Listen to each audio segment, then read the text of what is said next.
সূরা ইখলাস কখন পাঠ করলে সাথে সাথে ফলাফল পাবেন? ভালো করে বুঝেন।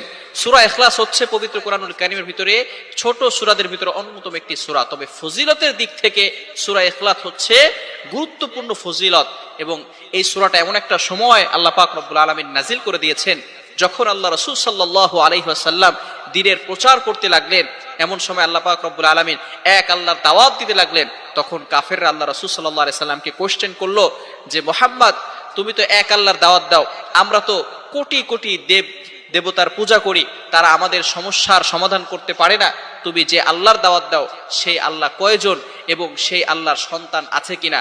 সাথে সাথে আল্লাহ পাক রব্বুল আলামিন এই কাফেরদের প্রশ্নের উত্তরে আল্লাহ রাসূল সাল্লাল্লাহু আলাইহি সাল্লামের কাছে এই সূরাটি নাজিল করলেন, কুল হুয়াল্লাহু আহাদ আল্লাহুস সামাদ লাম ইয়ালিদ ওয়া লাম ইউলাদ ওয়া লাম ইয়াকুল লাহু কুফুয়ান আহাদ। আল্লাহ পাক রব্বুল আলামিন এক, অদ্বিতীয়, এবং আল্লাহ পাক